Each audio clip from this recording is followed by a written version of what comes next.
Hello అండి. Welcome to our channel. మనం ఎన్నాళ్ళ నుంచి ఎదురు చూస్తున్నాం కదండి. ఇల్లు లేని వాళ్ళైతే చాలా చాలా ఎదురు చూస్తున్నారండి. అదేంటంటే గవర్నమెంట్ నుంచి మనకి ఇళ్ల స్థలాలు ఇవ్వడానికి అప్డేట్ అయితే వచ్చింది. మనం అంతకుముందు వీడియో కూడా చేశాము. అదేంటంటే మన అంతకుముందు వీడియోలో ప్రధానమంత్రి ఆవాస్ యోజన పథకం గురించి కదా, ఇది దానికి రిలేటెడ్ అండి. అదేంటంటే మనకి గవర్నమెంట్ నుంచి వచ్చిన అప్డేట్ ఏంటంటే పట్టణాల్లో 2 సెంట్లు ఇల్లు కట్టుకోవడానికి ఫ్రీగా ఇవ్వడం, ఇంకా పల్లెటూరుల్లో 3 సెంట్లు ఇస్తున్నారండి. 3 సెంట్లు అంటే చాలా పెద్ద స్థలం, చాలా పెద్ద ఇల్లు పడుతుంది. ఈ గుడ్ న్యూస్ అయితే అందరూ యూజ్ చేసుకోవాలి. ఈ అవకాశం అందరూ యూజ్ చేసుకోవాలండి. ఎందుకంటే ఇల్లు లేని వాళ్ళు ఎంత కష్టపడి రెంట్లు కట్టుకుంటూ ఎంతో కష్టాలు పడుతూ ఉంటారు. వాళ్ళకైతే ఇది ఒక మంచి అవకాశం అనుకోవచ్చు. పట్టణాల్లో 2 సెంట్లు, పల్లెటూరుల్లో 3 సెంట్లు అంటే చాలా గొప్ప విషయం. ఈ అవకాశం మీరందరూ ఉపయోగించుకోండి. ఇంకా దీంట్లో ఏంటంటే ఎస్సీ ఎస్టీలు ఉన్నారు కదా, చేనేత వాళ్ళందరికీ ఇంకా అదనంగా 50,000, 75,000 కూడా ఎక్స్ట్రా ఇస్తున్నారండి ఇల్లు కట్టుకోవడానికి. ఈ అవకాశం మీరందరూ వినియోగించుకుంటారని నేనైతే అనుకుంటున్నానండి. ఇంకా ప్రధానమంత్రి ఆవాస్ యోజన పథకం కింద మనం ఆల్రెడీ వీడియో అయితే చేశాము. మన ఛానల్లో వీడియో ఉంది, ఒకసారి ఛానల్లోకి వెళ్ళి చూడండి.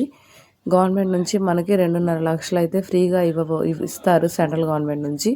స్టేట్ గవర్నమెంట్ నుంచి ఎంత ఇస్తారు అనేది ఇంకా క్లారిటీ అయితే లేదండి. అయితే ఇప్పటికైతే పట్టణాల్లో 2 సెంట్లు, పల్లెటూరులో 3 సెంట్లు స్థలం అయితే ఇవ్వడానికి గవర్నమెంట్ అయితే నిర్ణయం తీసుకుందండి. ఇల్లు లేని వాళ్ళు ఎవరైనా ఉంటే ఈ అవకాశం వినియోగించుకోండి. వాళ్ళకి కావాల్సిన డాక్యుమెంట్స్ ఏమేమి కావాలి ఏంటి అనేది మీరు రెడీ చేసుకోండి. క్యాస్ట్, ఇన్కమ్ అలా ఇంకా ఏమేమి డాక్యుమెంట్స్ కావాలో మనకైతే తెలీదు. నార్మల్గా అయితే గవర్నమెంట్ పథకాలు ఏదైనా అప్లై చేసుకోవాలి అంటే క్యాస్ట్, ఇన్కమ్ అలాంటివి కావాలండి మనకి.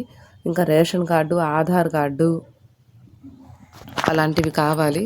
ప్రధానమంత్రి ఆవాస్ యోజన పథకం కింద మనకి స్థలానికి ఇల్లు కట్టుకోవడానికి 2.5 లక్షలు అమౌంట్ అయితే ఇస్తున్నారు. మన గవర్నమెంట్ ఇస్తున్న ఈ స్థలంలో ఆ పథకం పెట్టుకొని కూడా ఇల్లు కట్టుకోవడానికి అవకాశం ఉంది. ఈ అవకాశాన్ని మీ అందరూ వినియోగించుకోండి. ఇంకా మనకి గవర్నమెంట్ నుంచి ఏ ఒక్క అప్డేట్, ఏ ఒక్క కొత్త పథకాలు మన గవర్నమెంట్ నుంచి వస్తున్నా సరే అవన్నీ నేను మీకు అప్డేట్ ఇస్తాను. ఇంకా జనవరి నుంచి మన కొత్త పథకాలు కూడా స్టార్ట్ అవబోతున్నాయండి. సంక్రాంతి సందర్భంగా అవేంటంటే కొత్త రేషన్ కార్డ్స్ అప్లై చేసుకోవడం, కొత్త పెన్షన్స్ ఇవ్వడం. December 2 అనుకున్నాం ఫస్ట్, అవి డేట్స్ అయితే మార్చేసి సంక్రాంతికి ఇవ్వబోతున్నారు. వీడియో నచ్చితే లైక్ చేయండి. థ్యాంక్స్.